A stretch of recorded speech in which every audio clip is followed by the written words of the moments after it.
함께 사도신경으로 우리의 신앙을 고백하겠습니다. 나는 전능하신 아버지 하나님 천지의 창조주를 믿습니다.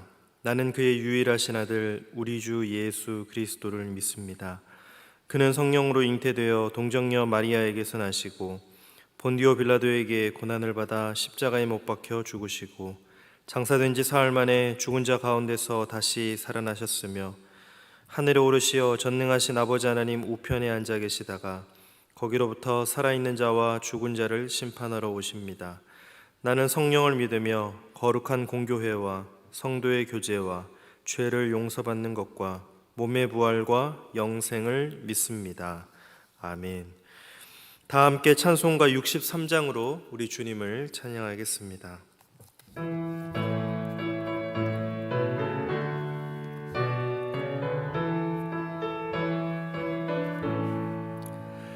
주가 세상을 다스리니 그 위엄이 넘쳐나고 그의 나라와 주의 영광 온 하늘에 가득하다. 저 흉악한 마귀의 무리 다 멸망케 하시는 주 이 찬양을 주께 드리리 큰 영광을 받으소서. 주가 권능의 손으로서 이 세상을 창조하니 그의 놀라운 창조 솜씨 만 백성이 경탄하네. 저 하늘의 별들도 모두 주 영광을 나타내어 늘 돌보아 주시는 주께 큰 영광을 돌립니다. 주가 세상의 피조물을 인간에게 다 맡기고 순종하라는 말씀으로 그 권위를 주셨도다.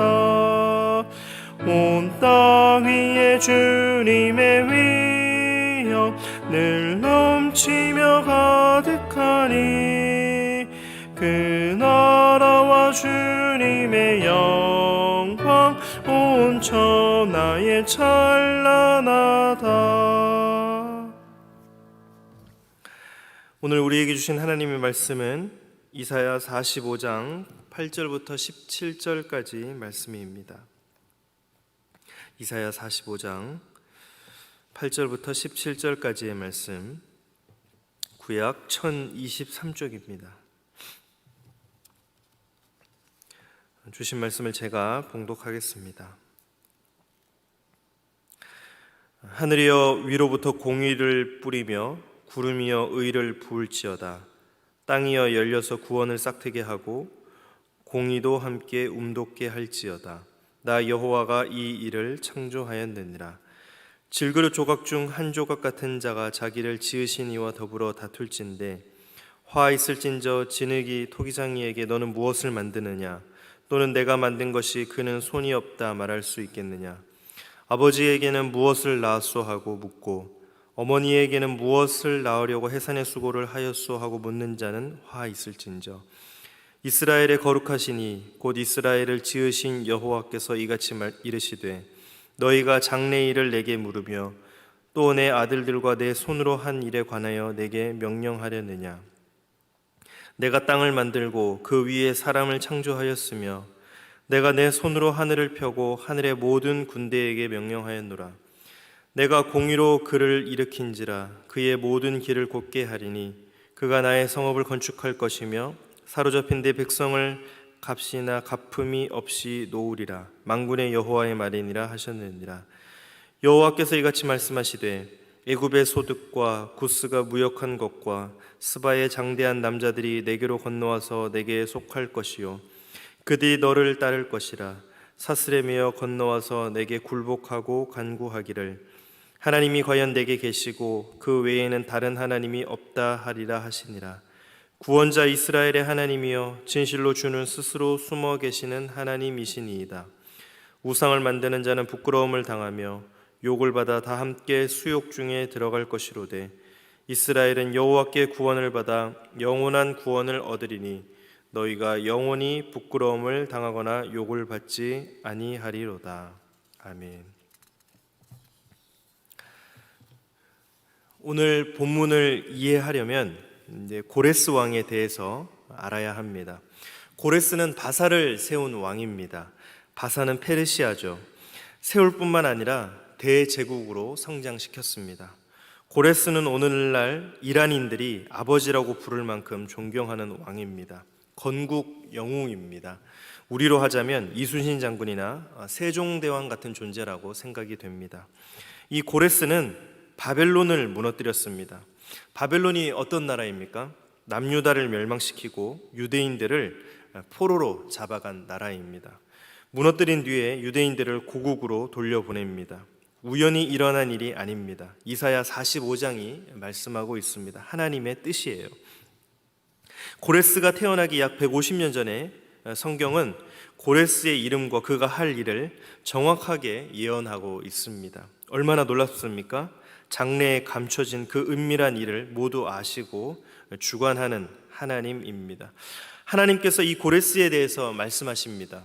그런데 이 말을 듣는 이스라엘인들은 굉장히 불쾌해할 수밖에 없습니다.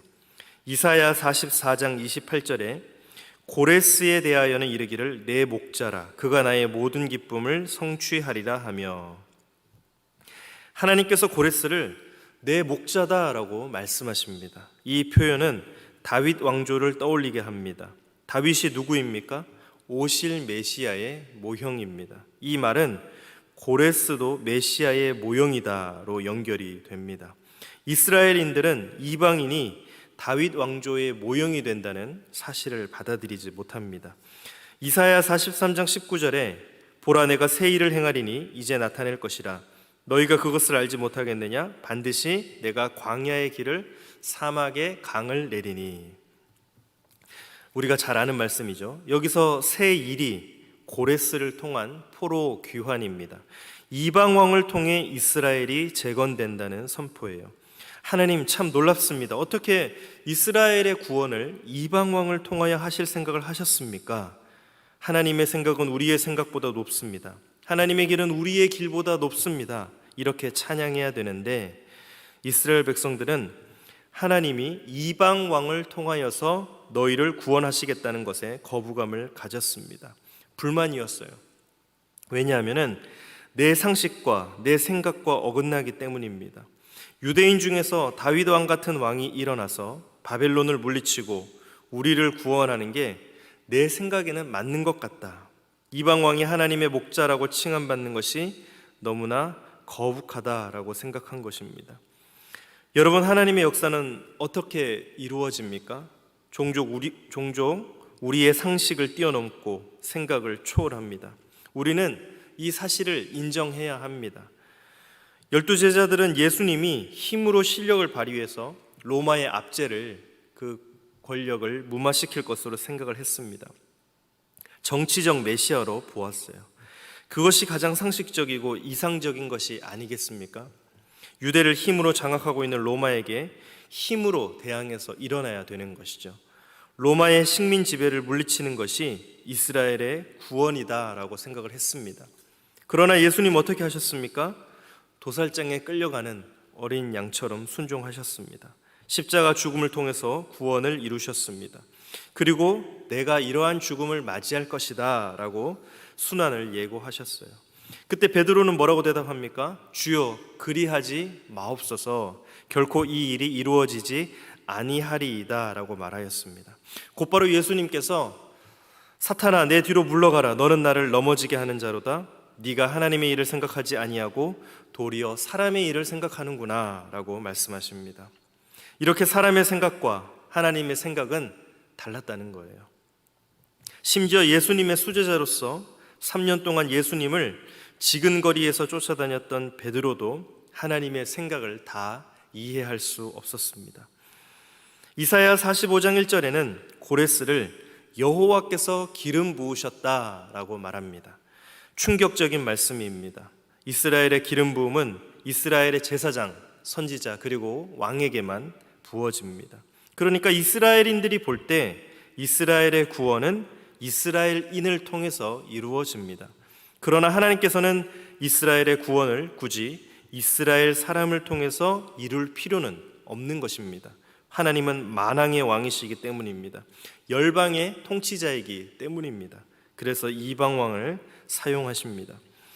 하나님께서는 고레스보다 앞서가시면서 그의 앞길을 탄탄대로로 여십니다. 고레스는 그래서 쉽게 전쟁에서 이기고 쉽게 전리품을 취합니다.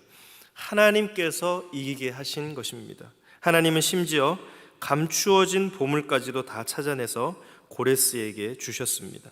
왜 이런 일을 행하셨습니까?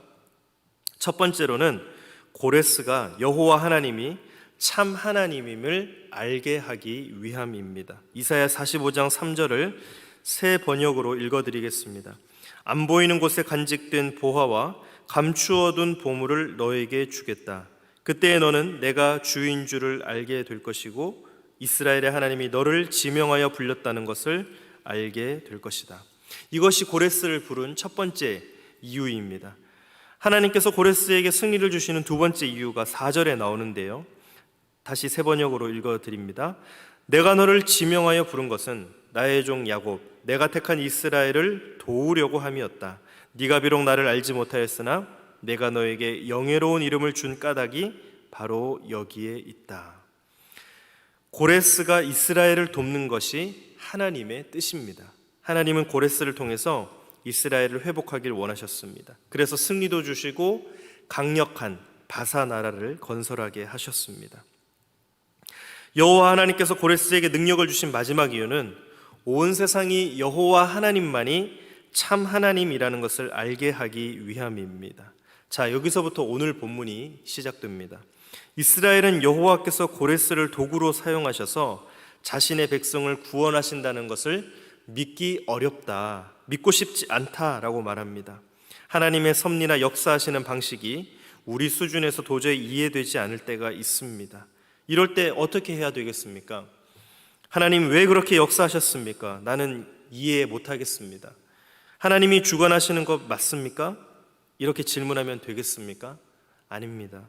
여러분, 우리의 연약함을 인정해야 됩니다. 우리의 지식과 지혜의 한계를 인정해야 됩니다. 우리의 믿음의 한계를 시인해야 됩니다. 그리고 하나님의 주권을 신뢰해야 됩니다. 하나님의 뜻에 순복하는 것 외에 우리가 할 수 있는 것이 없습니다. 본문에 비유가 나오죠.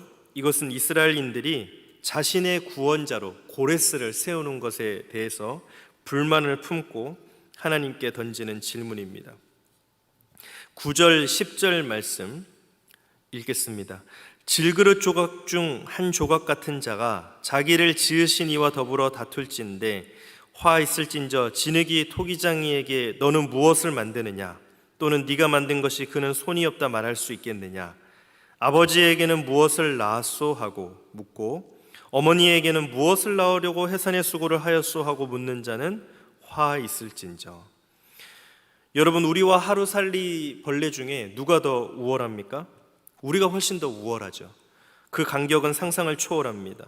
우리는 100년 가까이 삽니다. 그러나 하루살이는 하루 살고 죽습니다. 우리는 인격이 있습니다. 하루살이는 인격이 없습니다. 그래서 대화할 수 없어요. 감정을 나눌 수 없습니다. 그저 알에서 부화하여 며칠 살다가 알을 낳고 죽는 것이 전부입니다. 그런 벌레와 우리는 엄청난 간격이 있습니다. 그렇다면 하나님과 우리와의 간격은 얼마나 클까요? 우리와 하루살이의 간격보다 더 큽니다. 무한한 간격이 있습니다. 그러므로 우리는 하나님을 다 이해할 수 없습니다. 우리는 하나님이 행하신 일을 다 알 수 없습니다. 우리는 그저 인정해야 되고 전심으로 인정해야 됩니다. 하나님 왜 하필 고레스입니까?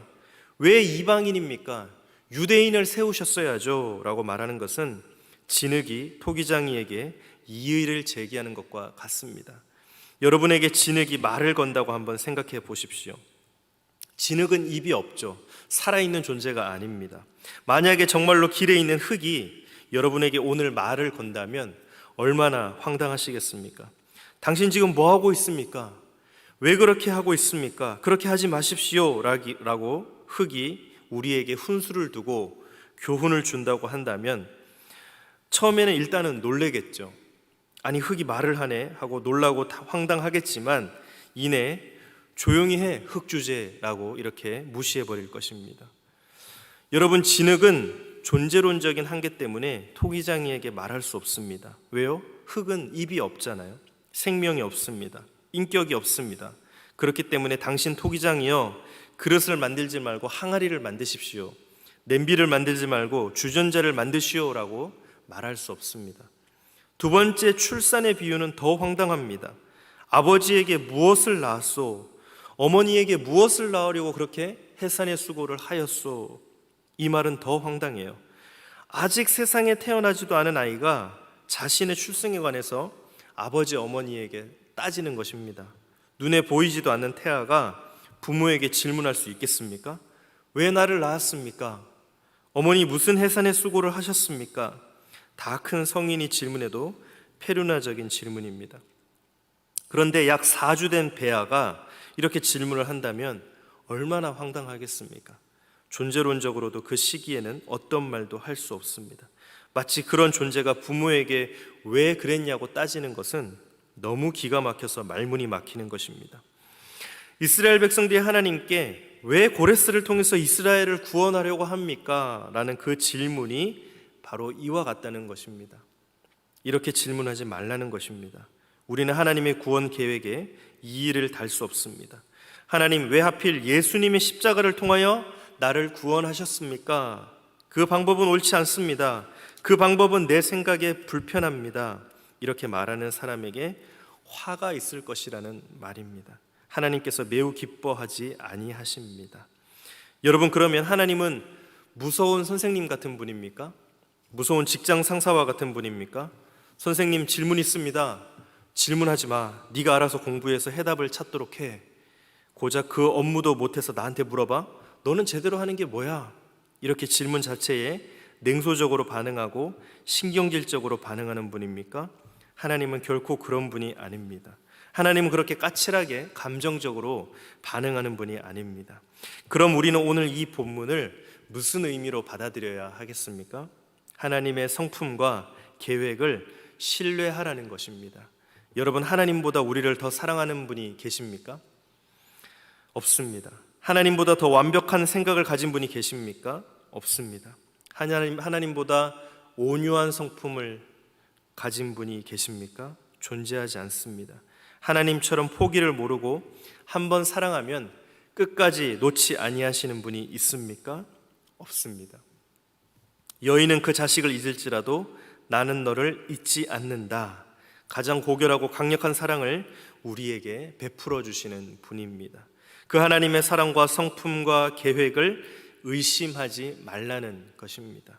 왜 하필 고레스입니까? 라고 질문하는 것이 아니라 온 우주를 주관하시는 하나님이 보실 때 이스라엘인들을 완벽하게 고국으로 돌려보내어 하나님의 구원을 이룰 사람이 고레스라는 것입니다. 하나님께서 택하셨습니다. 하나님께서 하시는 일입니다.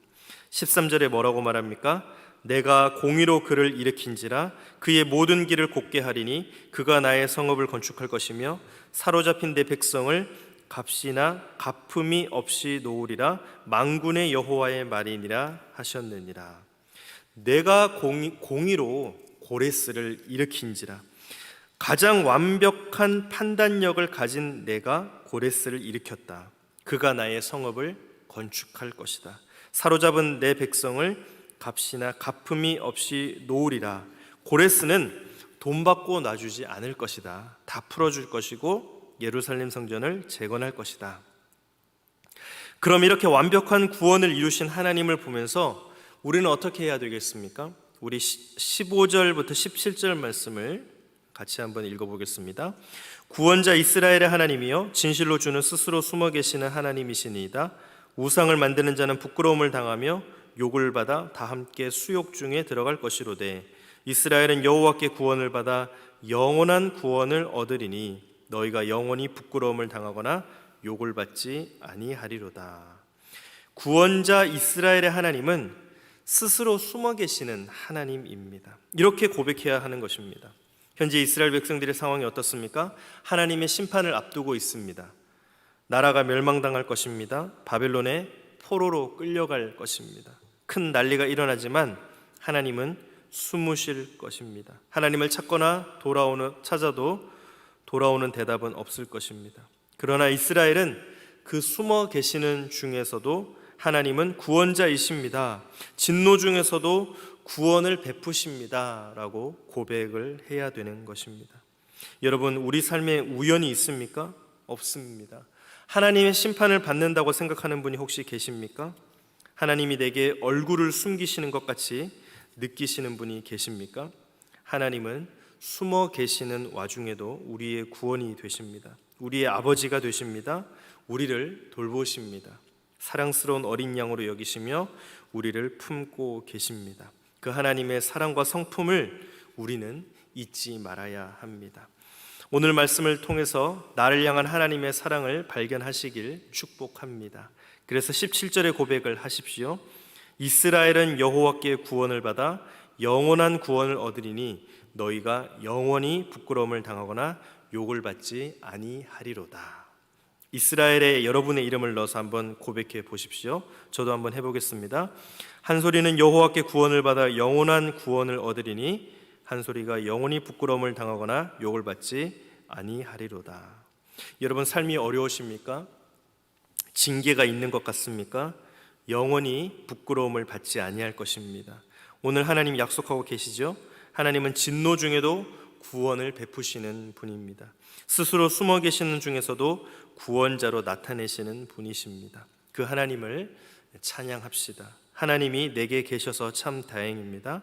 진실로 나의 아버지이십니다. 진실로 나의 영원한 구원의 반석이십니다. 전심을 담아 찬양을 주께 올려드리며 오늘 하루를 살아가시는 복된 성도님들이 되시기를 예수님의 이름으로 축복합니다.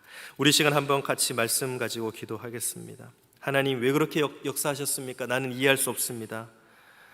이렇게 질문하지 말고 우리의 연약함을 인정하고 우리의 지식과 지혜의 한계를 인정하고 믿음의 한계를 시인하고 하나님의 주권을 신뢰하는 하루가 되게 해달라고 기도하겠습니다. 또 하나님의 성품과 계획을 신뢰하며 숨어 계시는 와중에도 우리의 구원, 우리의 아버지가 되시며 우리를 사랑으로 품어주시는 그 하나님을 찬양하게 해달라고 우리 시간 함께 기도하겠습니다. 하나님, 감사합니다. 주신 말씀으로 기도합니다.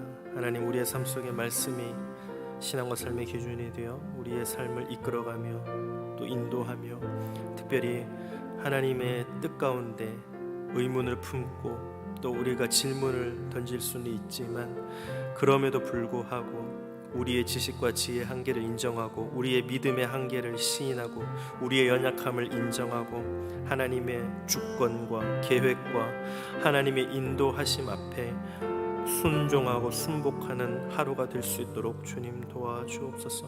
하나님의 성품과 계획을 신뢰하며 하나님보다 나를 더 사랑하는 분이 계실까? 하나님보다 나를 더 아시는 분이 계실까? 하나님보다 더 큰 사랑을 가지고 계신 분이 계실까? 존재하지 않습니다. 하나님은 숨어 계시는 와중에도 우리의 구원이 되시며 우리 아버지가 되시며 우리를 돌보시는 사랑스러운 어린 양임으로 여겨주시는 그 품에 안고 우리를 사랑해 주시는 하나님이심을 믿고 오늘 하루도 그 주님의 품에서 온유와 사랑을 얻으며 또 주님의 사랑으로 복음을 전하는 하루가 될 수 있도록 주님 인도하여 주옵소서. 그래서 하나님의 성품과 계획 앞에 온전히 순종할 수 있도록 도와주시고 주님, 오늘 하루를 주님의 뜻으로 계획 가운데 인도하여 주옵소서. 하나님, 왜 그렇게 역사하셨습니까? 하나님, 왜 이렇게 하셨습니까? 그런 질문보다는 오직 우리의 연약함을 인정하고 우리의 지식과 지혜의 한계를 인정하고 우리의 믿음의 한계를 시인하며 하나님의 성품과 계획 앞에 온전히 순종하는 하루가 될 수 있도록 주님 오늘 하루의 삶을 인도하여 주옵소서. 하나님보다 나를 더 사랑하는 분이 계실까? 하나님보다 나를 더 아껴주는 분이 계실까? 하나님보다 나를 더 사랑하며 나를 품어주시는 분이 계실까? 없습니다. 하나님은 숨어 계시는 와중에도 우리의 구원, 우리의 아버지가 되시며 우리를 돌봐주시며 사랑스러운 어린 양처럼 여겨주시며 우리를 품고 계시는 그 하나님의 사랑과 그 성품을 오늘도 찬양하며 그 받은 사랑을 예수님을 알지 못하는 영혼에게 전할 수 있는 귀한 하루가 될 수 있도록 주님 인도하여 주시고 함께하여 주옵소서. 이 모든 말씀 예수님의 이름으로 기도드립니다. 아멘. 하늘에 계신 우리 아버지, 아버지의 이름을 거룩하게 하시며 아버지의 나라가 오게 하시며 아버지의 뜻이 하늘에서와 같이 땅에서도 이루어지게 하소서. 오늘 우리에게 일용할 양식을 주시고 우리가 우리에게 잘못한 사람을 용서하여 준 것 같이 우리 죄를 용서하여 주시고 우리를 시험에 빠지지 않게 하시고 악에서 구하소서. 나라와 권능과 영광이 영원히 아버지의 것입니다. 아멘.